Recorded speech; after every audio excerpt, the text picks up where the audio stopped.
वैसा ही मुस्लिम धर्म में ये दान दी गई प्रॉपर्टी है। अब उसमें गवर्नमेंट का इंटरफेरेंस क्यों हो रहा है? ये आर्टिकल 26 का वायलेशन है। आर्टिकल 26 में लिखा गया कि कोई भी रिलीजियस डिनोमिनेशन अपने मजहब पे भी चल सकता और अपने जो इमूवेबल मूवेबल प्रॉपर्टीज में उसको एडमिनिस्टर कर सकता। तो ये जो नरेंद्र मोदी की सरकार है वो वक्फ प्रॉपर्टीज को बचाने के लिए, वक्फ प्रॉपर्टीज को डेवलप करने के लिए, वक्फ प्रॉपर्टीज में एफिशिएंसी लाने के लिए ये बिल नहीं लाई है। ये बिल इसलिए लाया गया है ताकि हमेशा के लिए वक्फ बोर्ड को ख़त्म कर दिया जाए। इसकी मिसाल आपके सामने दे रहा हूं। 1995 एक्ट में वक्फ बाय यूज़र है, यानी कोई चीज़ के इस्तेमाल करने की वजह से वो प्रॉपर्टी वक्फ हो जाती है। सर, नमाज हो रही है एक जगह पर, यतीम खाना है, कब्रस्तान है। अब बीजेपी इस बिल में वक्फ बाय यूज़र ख़त्म कर रही है। वैसे अगर आप हिंदू धर्म में देखेंगे, कई एंडोमेंट बोर्ड्स में देखेंगे, वहाँ पर बाय यूसेज वो प्लेस रिलीजियस हो जाती है। लॉ में है हिंदू धर्म के एंडोमेंट में। अब आप मेरे को बताइए, एक एग्जाम्पल दे रहा हूँ। उत्तर प्रदेश में 1,21,000 रजिस्टर्ड वक्फ प्रॉपर्टीज है सुन्नी वक्फ बोर्ड में। उसमें से 1,12,000 तो वक्फ बाय यूज़र है। जब वक्फ बाय यूज़र ख़त्म हो जाएगा तो कौन सा लॉ अप्लाई होगा उसके ऊपर? एक ये हो गया। ये इनका ये वक्फ बोर्ड बचाने का मतलब नहीं, खींचने का मतलब है।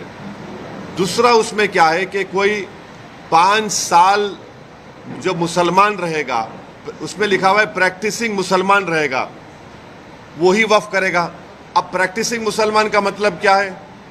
क्या वो 5 वक्त की नमाज पढ़ने वाला होगा? क्या वो दाढ़ी होगी, सर पे टोपी होगी? क्या वो रातों में जाके मस्जिद में इबादत करेगा? क्या वो कुरान का हाफिज होगा? क्या उसकी वाइफ मुस्लिम होगी या नॉन मुस्लिम होगी? ये तुम कौन होते तय करने वाले? 5 साल प्रैक्टिसिंग मुस्लिम है ना, ये देख लो आप। अच्छा, कोई ऐसा लॉ हिंदू धर्म में नहीं है। कोई भी कभी भी दान दे सकता है। आप ये क्यों लेकर आए बताओ? आप कौन होते? मैं प्रैक्टिसिंग हूं, नहीं हूं, मैं मुसलमान हूं। मेरे घर में झांक के देखेंगे नरेंद्र मोदी, या फिर 5 साल के बाद मोदी बोलेंगे आओ बेटा तुम मुसलमान सर्टिफिकेट लेकर जाओ। हाँ, तीसरा आप उसमें देख लो। तीसरा क्या है उसमें कि ये बोला जा रहा है कि कोई भी वक्फ प्रॉपर्टी जो गवर्नमेंट के कब्जे में है उसका फैसला कलेक्टर करेगा। अब आप मेरे को बताइए, कलेक्टर खुद गवर्नमेंट का होता है, एग्जीक्यूटिव का। क्या कलेक्टर अपने मामले में जज बन सकता है क्या? ये तो प्रिंसिपल्स ऑफ नेचुरल जस्टिस के खिलाफ है। भाई, आप में मेरा झगड़ा होगा तो आप जज कैसे बनेंगे? तो कलेक्टर को इख्तियार दे रहे हैं कि कलेक्टर तय करेगा। अच्छा, फिर सर्वे कमिश्नर होता है जो सर्वे करता है प्रॉपर्टीज को। ये बोल दिया कि नहीं, सर्वे कमिश्नर नहीं करेगा, कलेक्टर करेगा।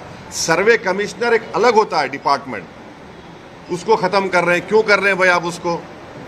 फिर आप ये कर रहे हैं कि स्टेट वक्फ बोर्ड, सेंट्रल वक्फ काउंसिल में वहाँ पर सिर्फ एक नॉन मुस्लिम मेंबर होता है, मिनिस्टर होता है। बाकी के पूरे जितने कैटेगरीज है उसमें मुसलमान होता है। आप उसको ख़त्म करके मेजॉरिटी नॉन मुस्लिम को मेंबर बनाना चाह रहे हैं। स्टेट वक्फ बोर्ड में पूरे मुस्लिम मेंबर्स होते हैं, उसको आप क्या कर रहे हैं? आप उसमें से कम 8 या 9 नॉन मुस्लिम को अपॉइंट करना चाह रहे हैं। स्टेट वक्फ बोर्ड में इलेक्शन होता है मुतवल्ली कैटेगरी का, एमएलए एमपी कैटेगरी का और बार काउंसिल का। आप नॉमिनेट करेंगे। अच्छा, नॉमिनेट क्यों करना चाह रहे हैं? अगर आप वक्फ बोर्ड का एक्ट देखेंगे तो वक्फ बोर्ड में आपकी प्रॉपर्टी वक्फ है, मैं उसको डायरेक्ट मैनेजमेंट में 5 साल के लिए ले सकता हूं। जब मैं अपने लोगों को नॉमिनेट कर दूंगा उसमें, तो मैं डायरेक्ट मैनेजमेंट ले लूंगा। इनकी नीयत खराब है उसमें। फिर आप ये कह रहे हैं कि कोई हिंदू वक्फ नहीं कर सकता। क्यों नहीं कर सकता हिंदू वक्फ? हिंदू वक्फ कर सकता है, वो मुतवल्ली भी बन सकता है, मगर आप हिंदू वक्फ नहीं कर सकता, उसको ख़त्म कर रहे हैं और हिंदू को मेंबर बनाना चाह रहे हैं आप।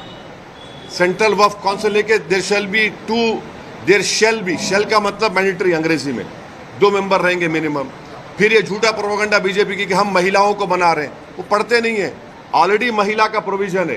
क्या प्रोविजन है? अब ये बोल रहे कि 2 बनाएंगे। अभी जो प्रोविजन है एटलीस्ट 2, यानी 2 से बढ़ सकते, आप 2 कर दिए खाली उसको। वक्फ का एक ट्राइब्यूनल है। अब ट्राइब्यूनल में झूठा प्रोपेगेंडा करते हैं कि ये इसका डिसीजन फाइनल होता है। भाई एनजीटी ट्राइब्यूनल है, इनकम टैक्स का ट्राइब्यूनल है, रेलवे क्लेमेंट्स ट्राइब्यूनल है, ऐसे 14 ट्राइब्यूनल है जिनका डिसीजन फाइनल होता है। अपील नहीं कर सकते। भाई ट्राइब्यूनल के जजमेंट के बाद हाई कोर्ट में रिव्यू पिटीशन डाला जाता है। अपील करने से तो लाखों केस कोर्ट में है, और रिव्यू पिटीशन में हाई कोर्ट पूरा रिकॉर्ड मंगा सकता है। तो ये वक्फ के फेवर में नहीं है। फिर इसमें आपने एक कानून लेकर आए। अभी कानून क्या है कि अगर कोई वक्फ की जायदाद को चोरी से बेचता है, उसको 2 साल का रिगरस इम्प्रिजनमेंट, नॉन बेलेबल। अभी मोदी जी के दिमाग में ख्याल आया, क्या ख्याल आया कि तू वक्फ बोर्ड की जायदाद को बेच दे। मोदी है तो मुमकिन है, क्या मुमकिन है कि तेरे को 2 साल नहीं, सिंपल इम्प्रिजनमेंट, तेरे को बेलेबल हो जाएगा। तो वक्फ के मफाद में क्या हो रहा है? ट्राइब्यूनल है, वक्फ का ट्राइब्यूनल, उसमें एक डिस्ट्रिक्ट जज सीजे अपॉइंट करते हैं हाई कोर्ट के, एक इस्लामिक नॉलेज का जानकार और एक एमिनेंट पर्सन। अब आप क्या करते हैं? रिटायर्ड डिस्ट्रिक्ट जज, रिटायर्ड गवर्नमेंट एम्प्लॉय, कैसे होगा? फिर अगर आपकी कोई वक्फ की प्रॉपर्टी है, मैं जाके कंप्लेन करता हूं कि ये वक्फ नहीं है, तो collector will order an inquiry. अच्छा, pending inquiry your property will not be Waqf की एक्ट में बोल रहे, बिल में बोल रहे, and there is no time limit for that inquiry, and the collector will do the inquiry as he deems fit. इसका क्या मतलब? यानी आपके प्रॉपर्टी को मैं कंप्लेन कर दिया कि वक्फ नहीं है, तो कलेक्टर साहब 10 साल ले लेंगे, तब भी वक्फ नहीं रहेगा, वो अपने कंट्रोल में, उनके कंट्रोल में आ जाएगा। तो ऑल इन ऑल अगर आप देखेंगे, इस बिल में वक्फ प्रॉपर्टीज के एफिशिएंसी के लिए नहीं बनाया गया है, ये वक्फ प्रॉपर्टी को खत्म करने के लिए बनाया गया है। अब हिंदू मेंबर्स को या नॉन मुस्लिम मेंबर्स को अपॉइंट कर रहे हैं। भाई आप उत्तर प्रदेश में जाइए, उत्तर प्रदेश में जो काशी बोर्ड है, वहां पर तो क्लियर लिखा हुआ है कि he has to be Hindu. अगर वो हिंदू धर्म छोड़ेगा तो मेंबरशिप चले जाएगी। फिर आप देख लीजिए जाकर, आप ये जो आपका तमिलनाडु का एक्ट है, तेलंगाना का एंडोमेंट एक्ट है, आंध्रा का है, उड़ीसा का है, इसमें सब लिखा गया कि only Hindu will become the member. अच्छा, हिंदू की परिभाषा क्या है संविधान में? हिंदू, सिख, बौद्ध और जैन, मगर इन मंदिरों में सिर्फ हिंदू बनेगा मेंबर। अब मिसाल के तौर पर मुंबई में ट्रस्ट में है आपका कौन सा मंदिर है? सिद्धि विनायक है। गुजरात में सोमनाथ की मंदिर, वो भी ट्रस्ट में आता। वहां पर आप किसको बनाते मेंबर? आप एक बात समझिए, तिरुपति के प्रसाद में घी में एनिमल फैट आया तो एतराज हो रहा है, बिल्कुल सही है, नहीं होना चाहिए अगर हुआ तो, मगर आप हमारे धर्म के संस्थानों में आप कैसे नॉन मुस्लिम को बनाएंगे? प्रसाद में आप बोल रहे कि एनिमल फैट आ गया तो गलत है, बोल हम भी मानते गलत है, नहीं आना चाहिए, उनकी आस्था है। मगर यहां पर हमारी आस्था, हमारे धर्म में, ये तो वक्फ बोर्ड तो मुस्लिम धर्म का हिस्सा है।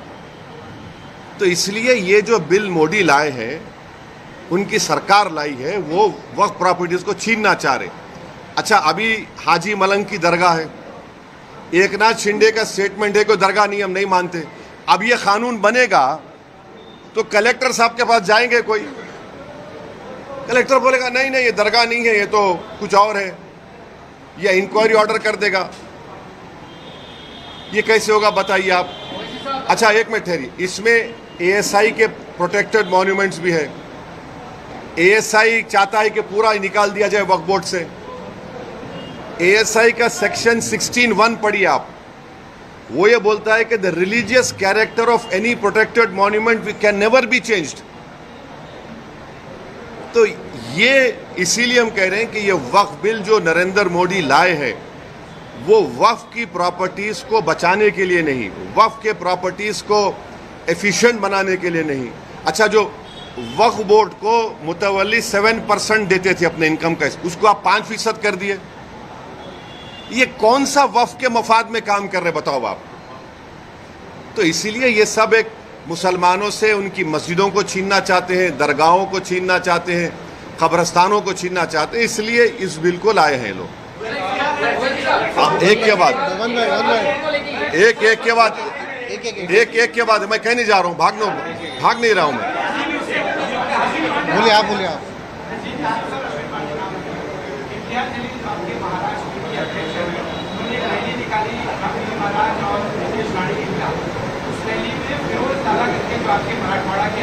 कौन? हाँ,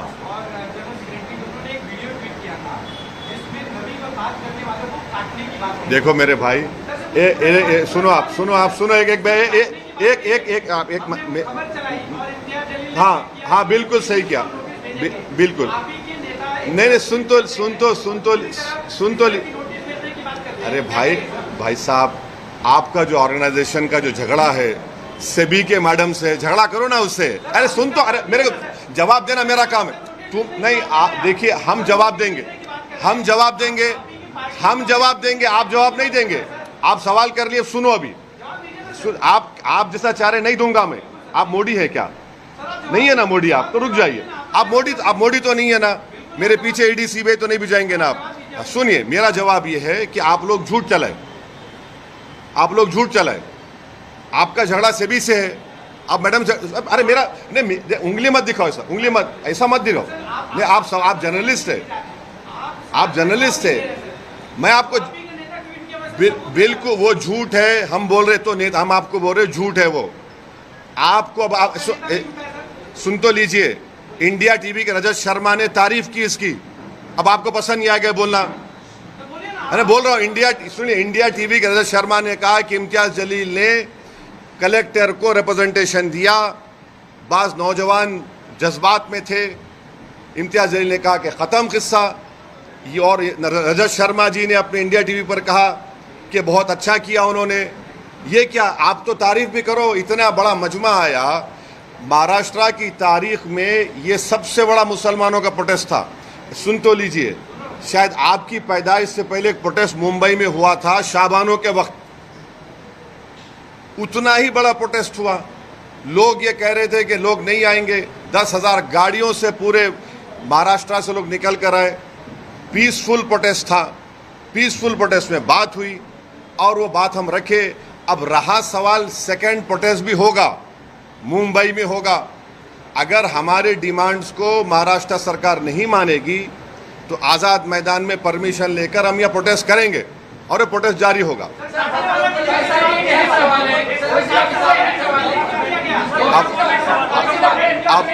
अब आप लोग डिसाइड कर लो, आप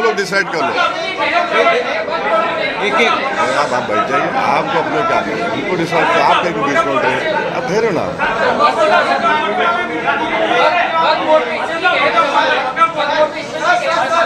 सवाल ये कि निशिकांत दुबे एक एमपी है जिन्होंने जेपीसी के चेयरमैन को लेटर लिखा है। निशिकांत दुबे बीजेपी के सांसद ने एक लेटर लिखा है जेपीसी के चेयरमैन को, कहा है कि 125 करोड़ जो ईमेल आए हैं वक्फ बोर्ड को लेके, इसके ज्योग्राफिकल ओरिजिनलिटी पे जांच की जानी चाहिए। इसके पीछे विदेशी ताकत या जाकिर नाइक जैसे लोग शामिल हो सकते हैं कि 125 करोड़ जो जेपीसी को। सुनिए, मैंने इनिशियल रिमार्क्स में अपने कहा कि ये जेपीसी नहीं है, ये जॉइंट वर्किंग कमेटी ऑन वक्फ है। Joint working committee on Waqf amendment bill में जो भी होता है, जो भी निर्णय होगा, वो हम पब्लिकली नहीं बोल सकते। वो हम पार्लियामेंट रूल्स प्रोहिबिट करते। वो अंदर जो भी होगा वो चेयरमैन साहब और मेंबर्स डिसाइड करेंगे। वो लिखे हैं तो ये देखिए, मैं आपको बता रहा हूँ, पार्लियामेंट की स्टैंडिंग कमेटी हो, पार्लियामेंट की सेलेक्ट कमेटी हो, पार्लियामेंट की जॉइंट पार्लियामेंट्री कमेटी हो, पार्लियामेंट की जॉइंट वर्किंग कमेटी हो, पार्लियामेंट की बिजनेस एडवाइजरी कमेटी हो, इन तमाम कमेटीज में जो भी अंदर जो होता है वो हम नहीं बोल सकते। आप मेरे को चाह रहे हैं कि कोई लेटर लिखा चेयरमैन को, वो कमेटी का हिस्सा हो गया। अभी हम उसको कमेटी में बात करेंगे या नहीं करेंगे, वो कमेटी का चेयरमैन तय करेगा, हम तय करेंगे। उत्तर प्रदेश सरकार ने योगी सरकार ने होटलों और रेस्टोरेंट के जो मालिक है, मैनेजर है, उसका नाम लिखने कहा है, कल ही आदेश आया है, क्या कहेंगे? एक ऑर्डर तो आ गया सुप्रीम कोर्ट का, एक ऑर्डर तो सुप्रीम कोर्ट का आ गया। अब ये जो ऑर्डर निकाले हैं उसको मुझे देखना पड़ेगा, पढ़ना पड़ेगा, तभी उस पर कोई मैं रिएक्शन दे पाऊंगा। सर वक्फ अमेंडमेंट को लेके आप उसकी मुखालफत क्यों कर रहे हैं? क्योंकि वक्फ के अंदर अमेंडमेंट होना चाहिए, क्योंकि बहुत सारी ऐसी वक्फ की जायदाद है जिनके ऊपर कब्जा हुआ है और जो दूसरों के पास है, तो क्या अंबानी की जगह तो सुनिए, अभी देखिए, नहीं आप अच्छा आप पूछ लीजिए आप वहाँ। वक्फ बोर्ड की जो आप बता रहे कि वक्फ बोर्ड में बदलाव नहीं होना चाहिए, तो वक्फ बोर्ड जो रहे अभी तक का जो वक्फ बोर्ड बना या ट्रिब्यूनल बना, उसके रहते हुए सिर्फ बिजनेस में सिर्फ बिल्डर लोग ने जो है पैसे कमाए, ना ही कि एक आम मुसलमान को कोई फायदा हुआ वो वक्फ की जमीनों से। अंबानी एक जो जिस पे एक नोटिस आएगी, जो इतना दुनिया का सबसे बड़ा घर बना चुका है, उस पर आपका क्या कहना? आप लोगों को गलत फहमी है कि वक्फ की प्रॉपर्टी से या जो मुतवल्लियों से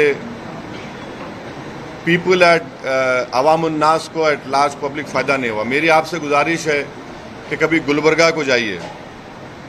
गुलबर्गा में जो उस ख्वाजा बंदा नवाज के जो सज्जादे हैं मोहम्मदुल हुसैनी रहमतुल्लाह अलैह, उन्होंने अपनी ज़िंदगी में आज से 50 साल 55 साल पहले उन्होंने एक स्कूल शुरू किया था और मुसलमान लड़कियों को तालीम दिलाने के लिए वो बंडी में, बैल बंडी में पर्दा लगाकर वो बंडी हर मुस्लिम घर को जाती थी ताकि वो मुस्लिम बच्चियां उसमें बैठकर आकर स्कूल में पढ़े। फिर उन्होंने स्कूल कायम किया, इंजीनियरिंग कॉलेज कायम किया, मेडिकल कॉलेज कायम किया। ऐसा आपको नेगेटिविटी मत दिखाइए, ये एक है। दूसरा ये है कि वक्फ बोर्ड को समरी एविक्शन पावर्स नहीं है। अगर मुझे किसी एनक्रोचर को निकालना है तो कलेक्टर को लिखना पड़ता मुझे। अगर मैं सुप्रीम कोर्ट में केस जीत भी जाता हूं तो मुझे ईपी फाइल करना पड़ता सिविल कोर्ट में। तो वक्फ बोर्ड को समरी एविक्शन पावर्स मिलने चाहिए जो हिंदू एंडोमेंट बोर्ड को दिए गए हैं, वो दीजिए और आप इन एनक्रोचर्स को निकालेंगे। अब जो एनक्रोचर्स है, लिमिटेशन एक्ट वक्फ प्रॉपर्टीज के ऊपर, limitation act Hindu endowment properties पर अप्लाई नहीं होता। अब इस बिल में नरेंद्र मोदी बोल रहे लिमिटेशन अप्लाई होगा, यानी जितने एनक्रोचर्स कब्जा करके बैठे हैं उनको अब मालिक बनाना चाह रहे। अब रहा सवाल तीसरा जो आप यहां पर बड़ी बिल्डिंग का हवाला दिए, वो जो है वो आगा खानी वक्फ की है। अब मोदी जी आगा खानियों के लिए वक्फ बना रहे। हम चैलेंज कर रहे मोदी जी को, आगा खानी जो वक्फ की प्रॉपर्टी थी जिसमें कुरान पढ़ाना, यतीम खाना था, वो उसको 21 करोड़ में किसने बेचा और क्यों बेचा? और क्या वहां पर वक्फ बोर्ड के ऑफिसर्स ने लिखकर नहीं दिया था कि this is a Waqf property? अभी भी मसला सुप्रीम कोर्ट में चल रहा है। तो ये अगर आप पावर्स देखिए, सेक्शन 40 का पावर छीन लेंगे, आप लिमिटेशन एक्ट अप्लाई करेंगे, वक्फ बाय यूजर निकाल देंगे, तो ये किसके लिए किया जा रहा है? फिर वक्फ बोर्ड के लिए तो नहीं किया जा रहा है ना, ये तो बड़े बड़े दौलतमंदों को फायदा पहुंचाने के लिए किया जा रहा है, बिल लाया जा रहा है। अखिलेश यादव वो नहीं पूछे अभी ने बोले। सर, आप इंडिया जलील ने कहा था कि हम चाहते हैं कि महाविकास आघाड़ी के साथ गठबंधन हो ताकि वोटों का बंटवारा ना हो। इसके ऊपर महाविकास आघाड़ी की तरफ से कहा गया है कि अगर आप गठबंधन करना चाहते हो तो लेकिन प्रस्ताव दीजिए, खड़गे जी से बात करें, उद्धव जी से बात करें। एक बात आप बात करना चाहेंगे? इम्तियाज जलील साहब ने लिखकर एक प्रस्ताव भिजाया है कांग्रेस के महाराष्ट्र के अध्यक्ष को और एनसीपी के अध्यक्ष को, उन्होंने लिखकर भिजाया है। मैं इतना ही कहूंगा, अब वो उनको डिसाइड करना है।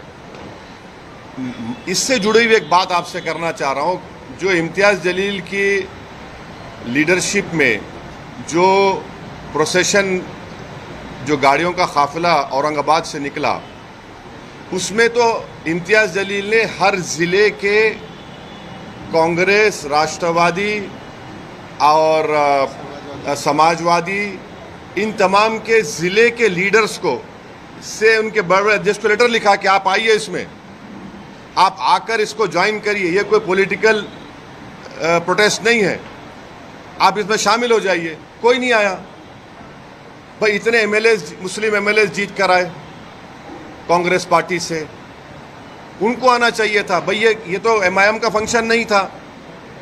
ये तो जो उस शख्स ने हमारे प्रॉफेट मोहम्मद सल्लल्लाहु अलैहि वसल्लम के खिलाफ जो अनाप शनाप बकने की कोशिश की, और फिर एक बीजेपी का एक विधायक है जिसने अनाप शनाप भाषण दिया, उसके खिलाफ एक प्रोटेस्ट हुआ था। अब उसमें भी नहीं आते। तो मैं अब फिर से उनसे रिक्वेस्ट कर रहा हूं कि अब जब सेकेंड फेज ऑफ प्रोटेस्ट होगा महाराष्ट्र में, मुंबई में, उसमें आप लोग आइए, आप लीड करिए, हम आपके पीछे खड़े तैयार हैं। ये तो नामूस रिसालत का मसला है ना। ये तो प्रॉफेट मोहम्मद सल्लल्लाहु अलैहि वसल्लम के खिलाफ जो किसी ने बकवास बकने की कोशिश की, तो ये उनको देखना, जनता देख रही है इन लोगों को। आप आ ही नहीं रहे प्रोटेस्ट में। और जो लोग बोल रहे थे प्रोटेस्ट वायलेंट होगा, वायलेंट होगा, उनको तो चुल्लू पर पानी में डूब मरना चाहिए, बेशर्मों को। वो जो प्रोपेगेंडा कर रहे थे कि वायलेंस हो जाएगा, वो हो जाएगा, ये हो जाएगा, अरे बेशर्मी की हद कर दिए, झूठ की हद कर दिए। 10,000 गाड़ियां निकली और 10,000 गाड़ियों में से पूरे पीसफुल गए। एक दो जगह पर उनको आईने फोड़े गए गाड़ी के, फिर भी हम लोग प्रोवोक नहीं हुए। मैं सलाम करता हूं, मैं तो सलाम करता हूं उन तमाम लोगों को जो सिर्फ प्रॉफेट मोहम्मद सल्लल्लाहु अलैहि वसल्लम के बारे में जिस शख्स ने बकवास बकी और रूल ऑफ लॉ के अपहेल्ड करने के लिए संविधान को तिरंगा लेकर निकले। इन लोगों को नहीं आते, तो अब मैं क्या करूं इसके बारे में। मगर जनता देख रही है, दुनिया देख रही है। आप ये बात एक आता हूँ। हाँ, हम भी डटे हुए हैं। हम कहाँ डटे हुए नहीं हैं? आपको क्या लग रहा है? जितना हम डटे हुए हैं उन तो वो तो हटे हुए हैं, वो तो डरे हुए हैं, हम तो डटे हुए हैं। हाँ, अभी उनका सवाल हो जाए, सवाल हो जाए। आगामी विधानसभा निवडणूक के संदर्भ में आपकी कुछ रणनीति है क्या? आने वाले दिनों में आप आज आए हैं महाराष्ट्र? नहीं, अभी तो हमने हमारे मुंबई के अध्यक्ष रईस लश्करिया साहब के विधानसभा में आज हमारी जनसभा है। हमने इनका नाम डिक्लेयर कर दिया, इम्तियाज जलील का नाम डिक्लेयर कर दिया। हमारे 2 MLAs हैं, मुफ्ती इस्माइल और फारूक शाह धूलिया से। फिर शोलापुर से हमने फारूक का नाम डिक्लेयर किया। और भी नाम डिक्लेयर करना है हमको, और वो नाम डिक्लेयर करेंगे अभी हम। नहीं, एक मिनट, वो नहीं पूछे ना, वो पूछे। मजलिस में आने वाले इलेक्शन में कितनी सीट से पार्टिसिपेट मैं करेगी? और आपका प्रोटोकॉल बोलता है कि मुंबई अध्यक्ष लीजिए या तो फिर सीट लीजिए। हम फैयाज खान के साथ में आपने वो किया। किसका? वही सवाल था कि मजलिस जो है मुसलमानों को मुत्तहिद करने की बात करती है, और ग्राउंड लेवल पे ऐसा नहीं लगता है कि आपसे और ग्राउंड लेवल पे जो तालमेल है वो है। मिसाल के तौर पे वारिस पठान को लेकर जो है आपके खुद के मुंबई में नाराजगियाँ बहुत ज़्यादा है। हाँ। पिछले कुछ 15-20 दिन पहले कुछ ऑफिस में भी जो है इस तरह की नाज़िम अल्फाज का इस्तेमाल किया गया था। तो मैं जानना चाहता हूँ कि वजह क्या है कि आपका ग्राउंड आपके घर में नाराजगी नहीं है? एक मिनट है। अच्छा, तुम्हारे घर में नाराजगी नहीं है तुम्हारे खिलाफ? अरे तुम बोलने तो दो ना, तो तुम आके बैठ जाओ, तो मैं उधर आता हूँ। आ जाओ इधर। तुम्हारे घर में नाराजगी नहीं है ना? हर घर में नाराजगी होती है, तो उसमें क्या है? घर है अपना। तो अरे भाई, बहुत जमीन पे लगाव है, जमीन पे चल रहा है काम, फिक्र मत करिए। नहीं, ना,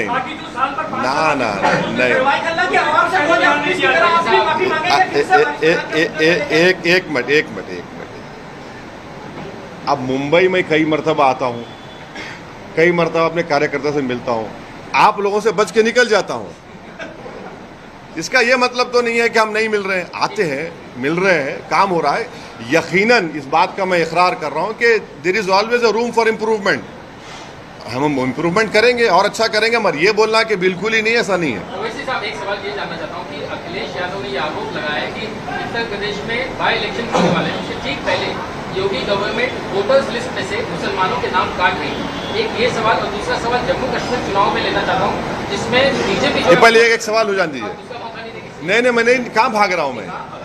अखिलेश यादव वाला से पहले नहीं, अगर नाम काट रहे हैं तो नाम दलाइए ना। आप डेट ऑफ पोलिंग आने तक नाम दला सकते हैं, आप नाम दलवाइए। आप रो क्यों रहे हैं? आप नाम दलवाइए। अगर आपके नाम का बीजेपी नाम डाल रही है डिलीशन का, तो आप डालिए उनका नाम। कौन रोक रहा है आपको? आप डालिए नाम और इलेक्शन कमीशन को रिप्रेजेंटेशन भिजाइए, मीडिया को दीजिए कि कहाँ पे कौन सी 10 विधानसभा में चुनाव हो रहा है बाई इलेक्शन का, कहाँ से नाम काट रहे हैं वो दे दीजिए। मीडिया को बोल दीजिए कि इस विधानसभा में इतने नाम काटे गए मुसलमानों के, मगर नाम डलवाइए आप और करिए वो। सर मजलिस अब वो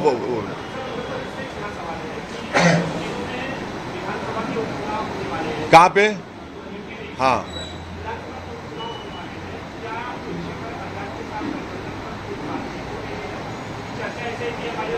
नहीं, इस सवाल का जवाब जो है हमारे उत्तर प्रदेश के अध्यक्ष जनाब शौकत अली साहब आपको देंगे। सर एक सवाल है, वो भाई नहीं पूछे, वो आप वो पीछे आपके जो है मेरे सवाल का जवाब ही नहीं मिला। नहीं, जवाब दे दिए अब।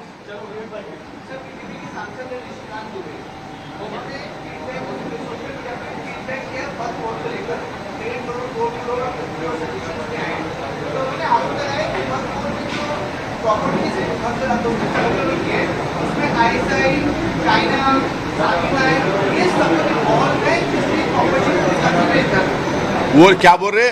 ISI, चाइना, हाँ, और ये लोग क्या कर रहे हैं? अच्छा, किसके नाम पे कर रहे हैं वो लोग? किसके नाम पे कर रहे हैं? नहीं, किसके नाम पे तो करना नहीं, अरे मैं जवाब, किसके नाम पे तो करना पड़ेगा ना। क्या चाइना के नाम पे रजिस्ट्री होगी भारत में? नहीं, अरे वो बोल रहे हैं वो, अरे नहीं, वो बोल रहे हैं कि प्रॉपर्टीज अपने नाम पे कर रहे हैं। चाइना के नाम पे रजिस्ट्री तो नहीं होगी भारत में। हाँ, एक जगह पे हो गई, डेमचौक डेमसांग में 2000 स्क्वायर किलोमीटर पर चाइना कब्जा करके बैठा है, ऑल वेदर रोड्स बना चुका है। चाइना वहां पर जो स्ट्रक्चर्स बना रहा है अपनी आर्मी के लिए, ऑल वेदर, उसमें माने हीटिंग है, वहां पर खाने का इंतजाम है। हम आज भी चैलेंज कर रहे नरेंद्र मोदी को, अगर हम झूठ बोल रहे तो नरेंद्र मोदी आपको मीडिया के लोगों को लेकर जाइए डेमचौक डेमसांग में और सुनिए। 1 साल पहले एसपीज की कॉन्फ्रेंस हुई थी जिसमें लद्दाख के पुलिस कमिश्नर ने कहा था कि 65 पेट्रोलिंग पॉइंट्स में से 25 पेट्रोलिंग पॉइंट पर हमारी आर्मी और पैरामिलिट्री फोर्स वहां पे पेट्रोलिंग नहीं कर सकती। वो जो पिक्चर में तालाब दिखा था ना, वो मशहूर पिक्चर था, वो नाम याद नहीं आ रहा, मैं देखता नहीं हूं मैं।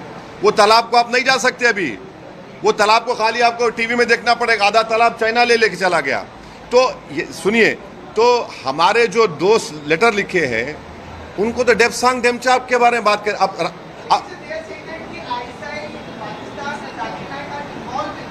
हाँ, तो उनका इन्वॉल्व है तो देते प्रूफ, दे बराबर। अगर कोई इन्वॉल्व, चाइना इन्वॉल्व है तो हम तो बोलेंगे पहले चाइना को डेमसांग डेमचौक से निकाल कर उखाड़ कर फेंको।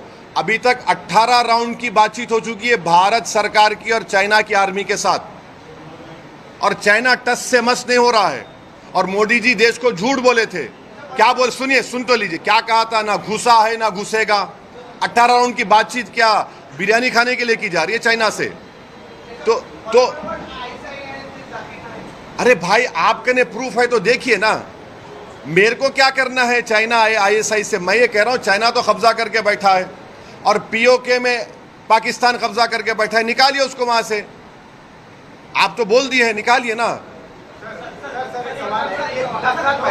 वो जो सवाल नहीं पूछे उनको पूछने दिए।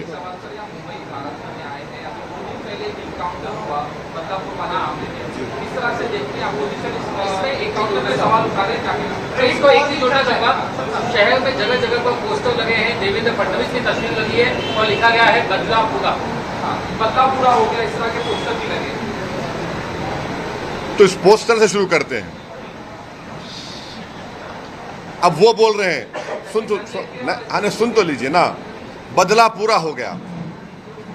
तो सरकार इस बात को मान रही है कि कोर्ट से सजा नहीं दिलाएंगे, ऑनरेबल जज साहब सजा नहीं देंगे, हम बदला लेंगे।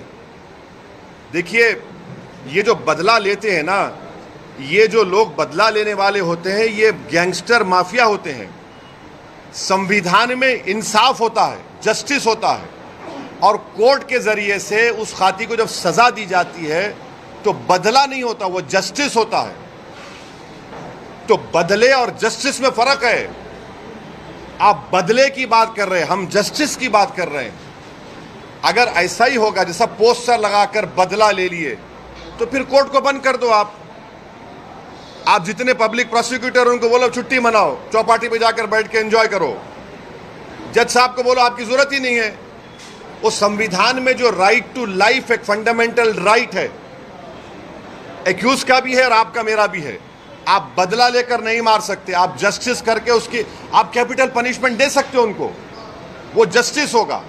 तो ये पोस्टर लगाने का मतलब ये है कि बीजेपी इस पर अपनी रोटी सेक रही है और उसको बदला कह रही है। हम जस्टिस का मुतालबा कर रहे हैं। सर, आपने जस्टिस की बात करी, जो अक्यूज हैं अक्षय शिंदे, उनके माँ बाप आज हाईकोर्ट में गए, कहा कि जो इनकाउंटर हुआ है गलत हुआ है। भाई ख्वाजा यूनुस याद है आपको? ख्वाजा यूनुस किसी को याद है? घाटकोपर में ख्वाजा यूनुस का क्या हुआ? अभी तक सब गूंगे बन के बैठे हैं। आज भी ख्वाजा यूनुस का परिवार पूछ रहा है कि भाई जिंदा है तो बताओ, मर गया तो कम से कम खबर बताओ। ख्वाजा यूनुस का क्या हुआ बताइए आप।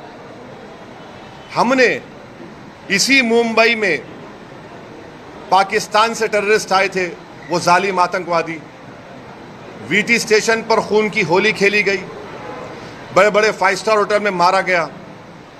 हमने कसब को पकड़ा था और उस कसब को पकड़ने में मुंबई पुलिस के एक बड़ा कांस्टेबल ने अपनी जान की अजीम कुर्बानी दी। हेमंत करकरे की मौत हुई और 2 IPS की मौत हुई।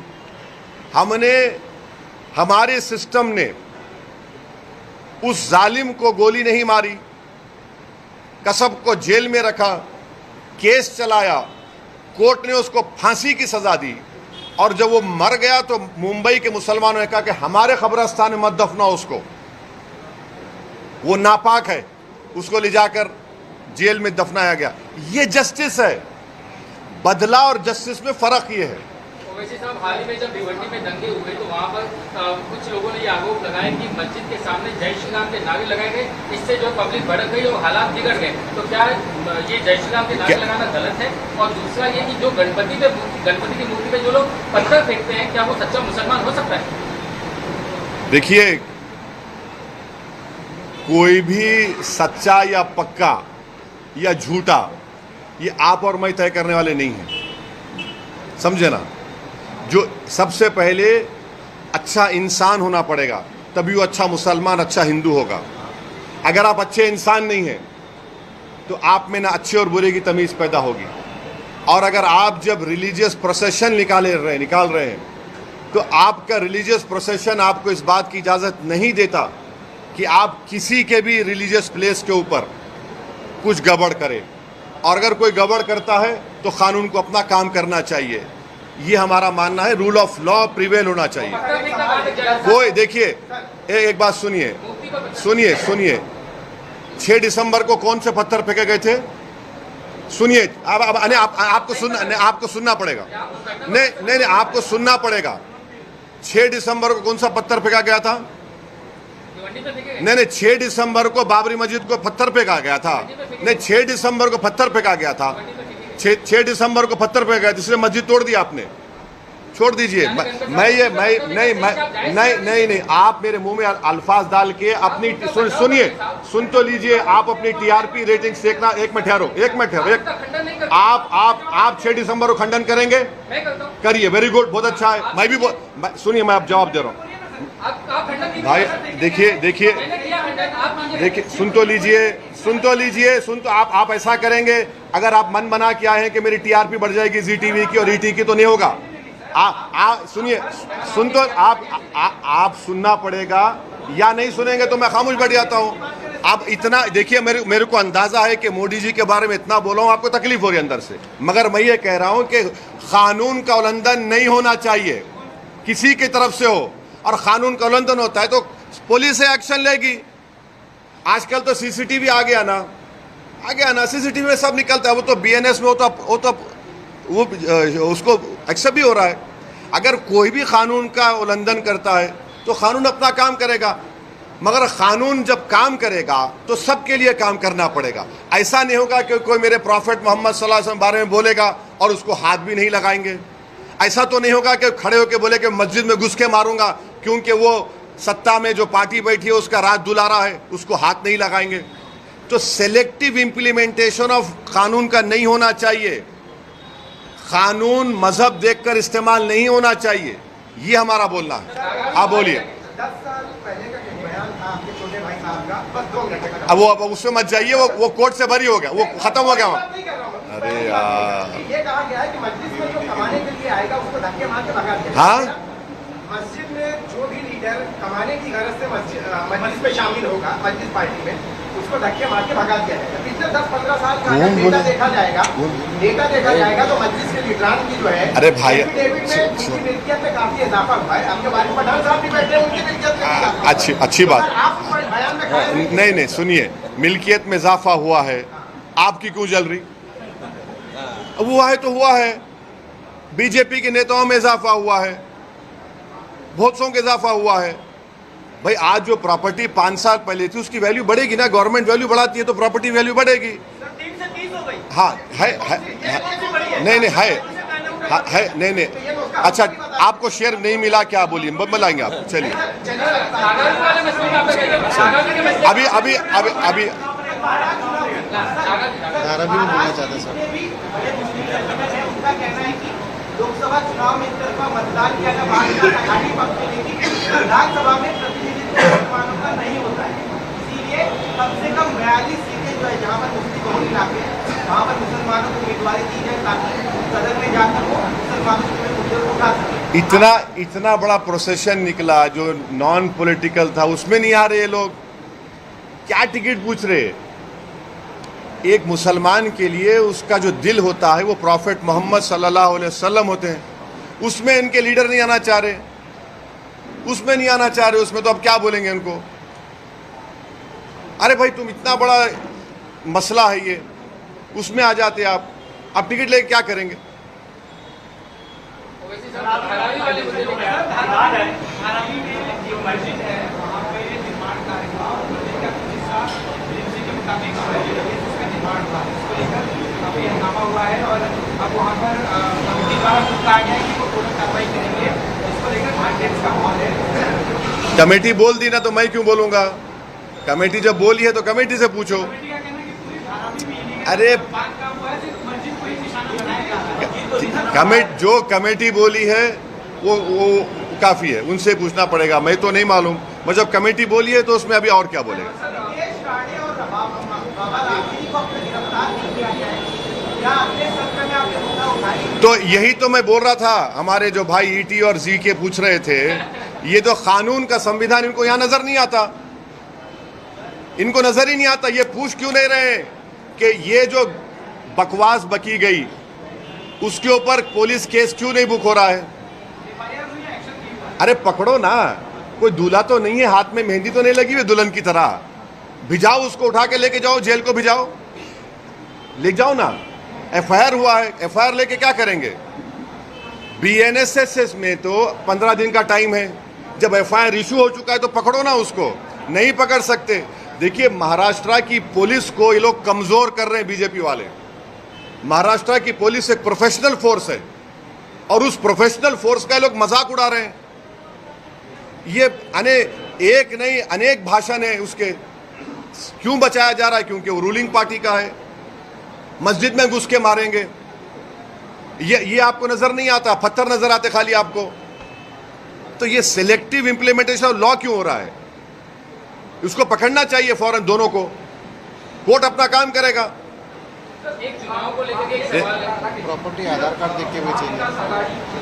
जो है सीट सेलिंग को लेकर अभी तक मीटिंग चल रही है, लेकिन 6 सीटें हैं मुंबई में जहाँ पे मुस्लिम ज्यादा है, वहाँ वो सीटें ना कांग्रेस छोड़ने को तैयार है ना शिवसेना छोड़ने को तैयार है। हमें वो सीटें चाहिए, तो आप किस तरह से देखिए? मेरा क्या आप वहाँ पे अपने कैंडिडेट को किस तरह से देखिए? नहीं देखिए वो क्या मुस्लिम इलाकों में सुनिए, सिर्फ मुस्लिम इलाकों का सवाल नहीं है। एमआईएम पार्टी हर इलाके से अपने कैंडिडेट खड़ा करेगी। इम्तियाज जलील ने तो लिख कर दिया महाराष्ट्र के कांग्रेस के अध्यक्ष को, एनसीपी के नेता को, तो अब हम खड़ा करेंगे नहीं खड़ा करेंगे, हमारी पार्टी तय करेगी, मगर वो क्या करेंगे उससे मुझे क्या करना है, उनकी पार्टी का इंटरनल मैटर है ना वो। ओवैसी साहब, चुनाव को लेकर एक सवाल है कि चाहे अजित पवार की पार्टी हो, चाहे एकनाथ शिंदे की पार्टी हो, चाहे हमने देखा कि ईद की छुट्टी को पोस्टपोन करने का मामला हो या यहाँ पे बुरखा बांटने का एक मामला हो, हर कोई जो है मुस्लिम वोटर्स को प्लीज करने में जुटा हुआ है। तो ऐसे में आगामी चुनाव में मुस्लिम वोटर्स जो हैं, क्या वो इनकी बातों में आएगा, कहीं वोट करेगा अजित पवार की पार्टी हो चाहे वो एकनाथ शिंदे की? अब आप ये बोलिए, वो मस्जिद में घुस के मारूंगा, किसको खुश कर रहे? मुल्ला जी को खुश कर रहे हैं। वो प्रॉफेट मोहम्मद सल्लल्लाहु अलैहि वसल्लम शान में बकवास बक रहा है, मुझे खुश कर रहे हैं। आप लोग क्यों ऐसा सवाल करते हैं भैया? ये कहां खुश हो रहे हैं? बुलडोजर मुझ पे इस्तेमाल होता, कोई भी अनाप शनाप बक देगा, केस अरेस्टिंग नहीं होती उसकी। अपीजमेंट तो इनका हो रहा है ना, रूलिंग पार्टी से जो वापस था उनका अपीजमेंट हो रहा है, और मुंबई पुलिस का और महाराष्ट्र की पुलिस का मजाक उड़ाया जा रहा है। अपीजमेंट तो दूसरी तरफ हो रहा है, मेजॉरिटेरियन अपीजमेंट कर रही है बीजेपी और एकनाथ शिंदे की सरकार।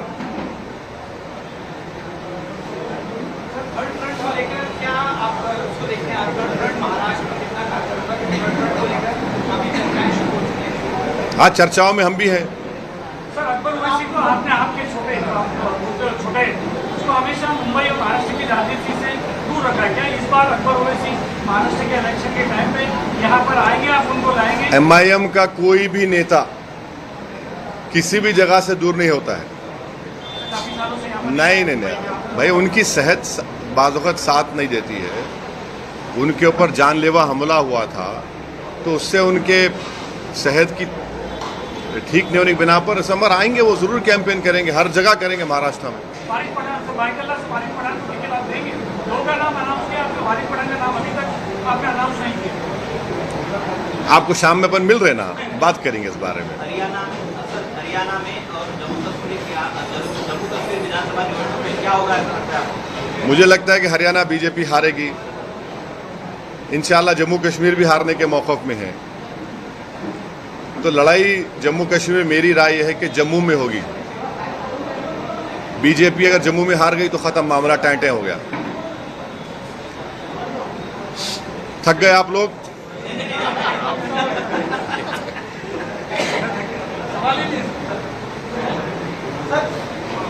सोच के क्यों बोल रहे प्यारे?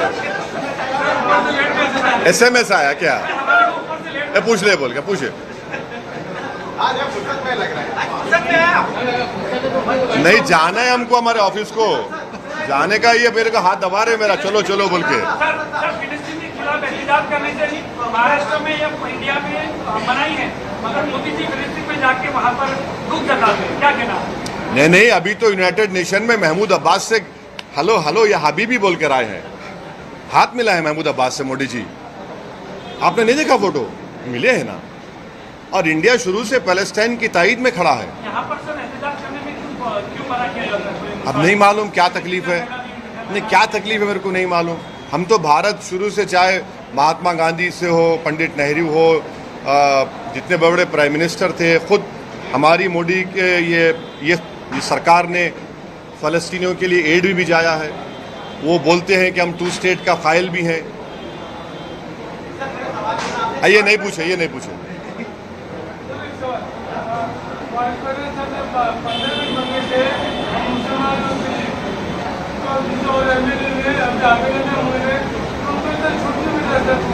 क्या हुआ? 15 मिनट बोला, दूसरा मैंने 24 घंटा बोला, उसको छूट मिला। हाँ,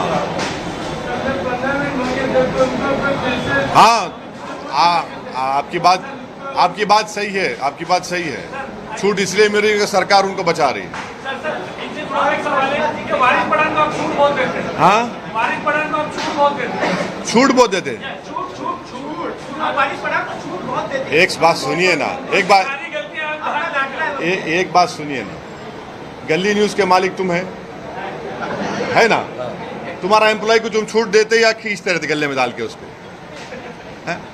ये मेरा पार्टी का एम्प्लॉय नहीं है, तनख्वाह पे काम नहीं कर रहा है कोई भी। ये लोग रईस लश्करी है, ये लोग मेरे साथी है, तो छूट देने का सवाल नहीं है।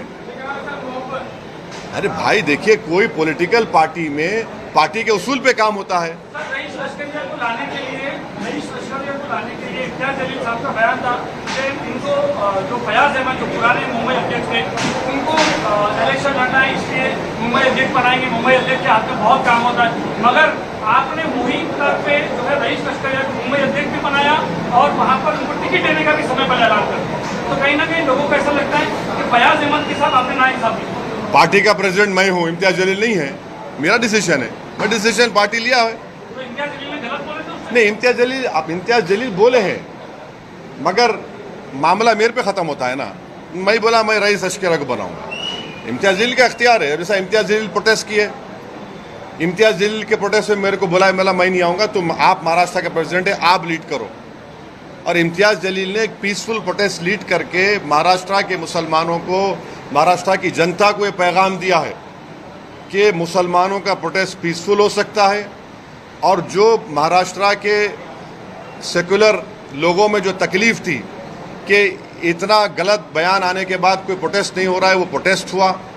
और आज इम्तियाज जलील बता दिया है कि जितने बड़े बड़े दूसरे समाज के नेता हैं, ओबीसी समाज के हो, मराठा समाज के हो, अब कोई ये ना समझे कि खाली वही जनता को ला सकते।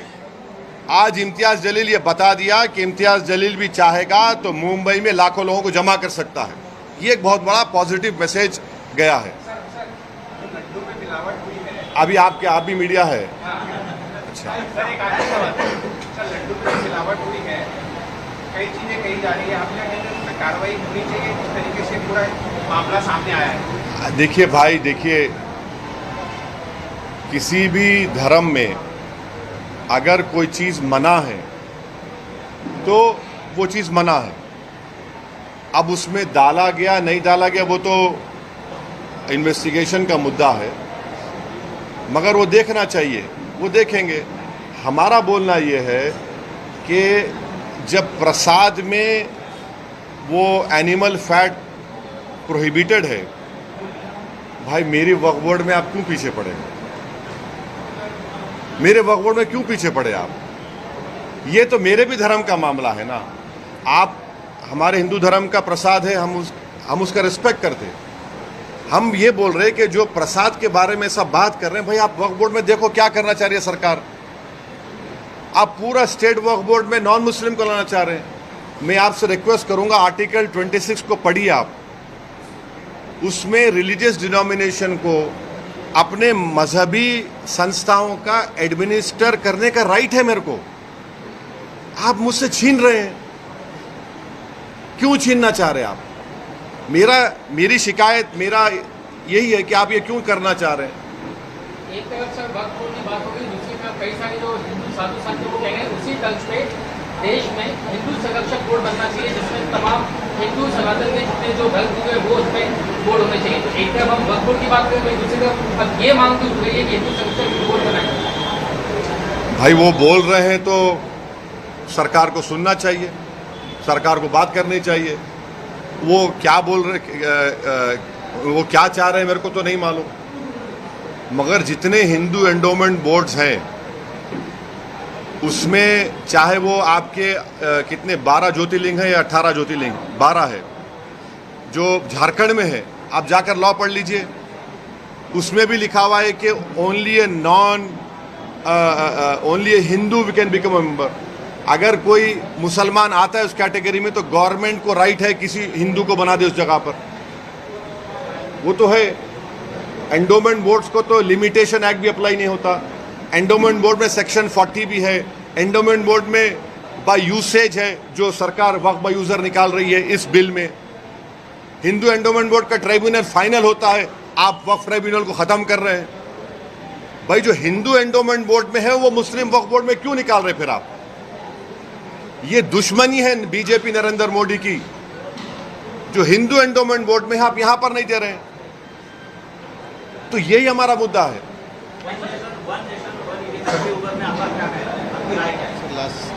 ये आखिरी है ना, ए बस कर दे ना, बस फिर शाम में कुछ नहीं होगा। नीतीश आने ने कहा है कि रैली को देखते हुए कहा कि इतने पोहे तर आम्ही रोज सकाळी नाश्ते खातो, यानी इतने लोग आए तो मैं सुबह नाश्ते में खाता। क्या कहना उसको आज करते हैं क्या? अब नहीं मालूम वो इंसान को खाता है क्या। ये कब से होगा खाने वाला, ये इंसान को खाता है वो, यही कहा उसने। क्या कहा, उसका तर्जुमा क्या है, ट्रांसलेशन क्या है? इन्होंने इतना लिखा इतने पोहे, पूरा पोहे आटे रैली में के हाथ में पोहा, दिखाए पोहा। और कहा इतने पोहे तो मैं नाश्ते में खाता हूँ। अच्छा जो आदमी का मवासा है वो चावल के उसमें किया है। अच्छा अच्छा अच्छा, ओह। पोहे पोहे अब मौज बना लो प्यारे, तुम्हारी सरकार है, 1-2 महीने की बात है, मौज बना लो। तुम्हारे को जैसा है ना, ये एकनाथ शिंदे है, फडणवीस है, तो वो एक कहावत क्या है, एक कहावत, मशहूर कहावत है कि अब सरकार उनकी है तो वो बचा रही है उनको, मगर संविधान की बेइज्जती की जा रही है, महाराष्ट्र पुलिस की बेइज्जती की जा रही है, जो बकवास पे बकवास बोला जा रहा है। और अब बीएनएस कानून में प्रोविजन है 302, पढ़ो आप, जिसमें हर्टिंग रिलीजियस सेंटिमेंट है। Thank you.